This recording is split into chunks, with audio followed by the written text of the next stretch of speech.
January 2nd, 1967, Colonel Robin Olds and the other 3 F-4 Phantoms of his strike group streak high over the Fujian airfield, emulating a favorite prey of enemy MiGs, the F-105 Thunder Chief. In an elaborate bait-and-switch sting, their F-4 fighters carry an arsenal of weapons built for dogfighting. The radar-guided AIM-7E Sparrow missile can strike targets at over 25 miles away, while the heat-seeking AIM-9 Sidewinder can accelerate in seconds to a speed of Mach 2.5, over 3 times faster than most jets. First supplied to North Vietnam from Russia in March 1966, the nimble MiG-21 was a vast improvement over the MiG-17 and 19. It had greater speed, higher ceiling, and more advanced weaponry. It could reach speeds of almost 1,400 miles per hour, was armed with a hard-hitting 23mm cannon and 2 K-13A ATOL heat-seeking missiles, a Soviet copy of the American AIM Sidewinder. MiG-21 at altitude was better than F-4. If you could get him down low and in a churning battle, he loses energy in high G turns. So you could battle them down low. Dogfight, if you will. But up high, forget it. The MiG's opponent is the McDonnell Douglas F-4 Phantom, which entered service in 1960 with the U.S. Navy. The Phantom's 2 turbojet engines deliver a top speed of nearly 1,500 miles per hour. It could strike targets out to 1,200 miles without refueling. Though formidable, it was designed to intercept enemy bombers with missiles, not dogfight. The weaknesses of the F-4 were it didn't have a gun. The MiGs were real good at employing their gun. The MiG is more agile than the Phantom above 20,000 feet. It's smaller, harder to spot, and has the important advantage of a gun. But down low, the more powerful Phantom can outturn the MiG-21. The F-4 is faster and has a better rate of climb. It carries a greater number of missiles. The MiG-21s that rise and strike at the masquerading Phantoms on January 2nd are no easy prey. The MiG pilots, to their credit, were very aggressive, most of them. And it was a great opportunity for us to test our skills. Olds spots another MiG at 11 o'clock. He breaks left and zeroes in for an easy kill. Olds fires 2 Sparrow missiles. But the missiles lose radar lock and tear past the MiG. Olds sticks with him and fires a heat-seeking AIM-9 Sidewinder missile. But the MiG brakes hard, shakes the missile lock, then dives for cover in the clouds. But as fast as one vanishes, another appears. Then there was another MiG going 180 degrees to me, fairly close. So close that I couldn't just make a flat turn and get behind him. Olds must accomplish 2 things. First, he must reverse his direction and get on the MiG's tail. Second, he must create enough distance between himself and the MiG to gain a missile lock. Olds uses a classic dogfighting maneuver he learned in World War II, the vector roll. I went straight up. When I got up, I turned over on my back and hung there for a moment or, well, a few seconds and watched him. And when the time was right, I rolled to my right. Now, he was down to my left. So that this roll would take me in a wide, swooping, downward curve, and I wound up right behind him. Olds exploits the Phantom's powerful thrust and soars above the MiG. To counter the mind-numbing Gs, Olds' G-suit inflates, squeezing his calves, thighs, and stomach to keep blood in his brain and prevent a grayout. I don't think that MiG saw me, no.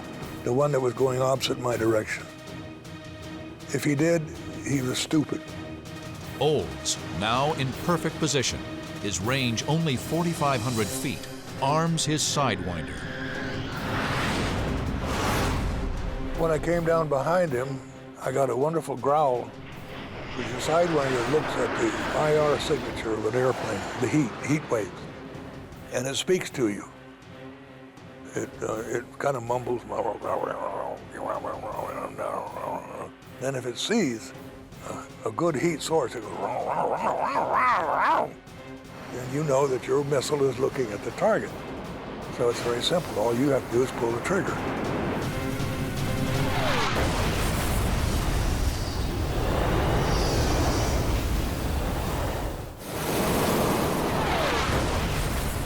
The doomed pilot doesn't eject. Olds has shot down one MiG, but can't stay for more. His number 4 Phantom, flown by Captain Rediker, is in trouble. One of his tanks didn't feed. I had plenty of fuel. I could have stayed there, but I wanted to get him home. Olds streaks out of the combat zone and escorts Rediker to safety. In less than 5 minutes, Colonel Robin Olds and his flight have downed 3 MiGs, with no losses.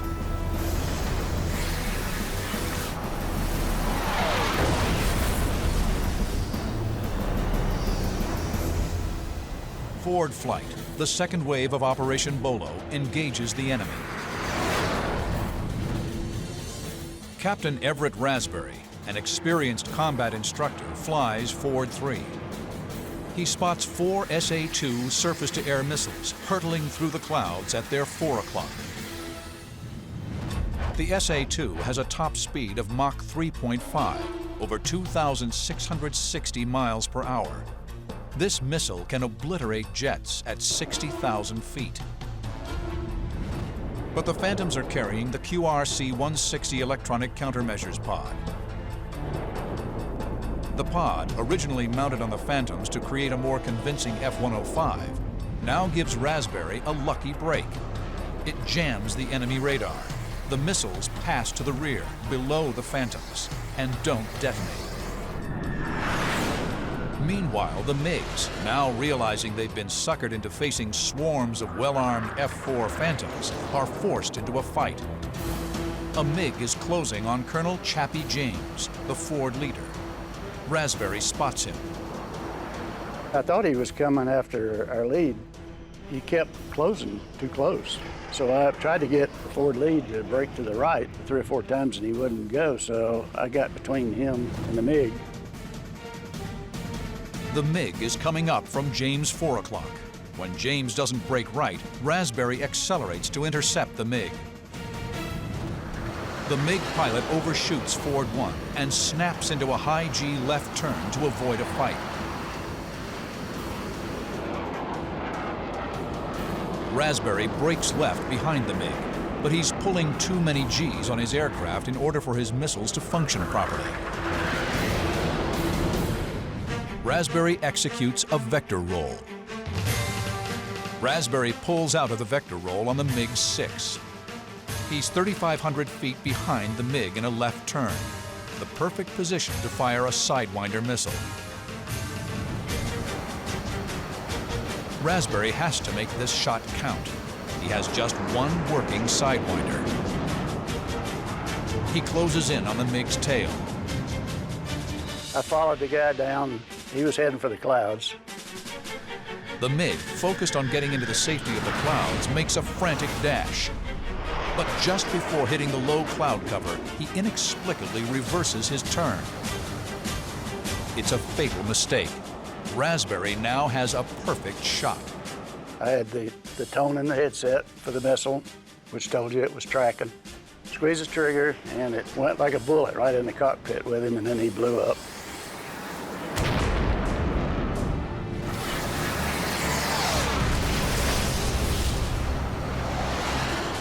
I almost spun in while I was watching him. It was so spectacular. First time I'd ever shot down a MiG. And so I was excited, to say the least. Ford Flight has scored a kill, the 4th Bolo victory so far, and suffered no losses.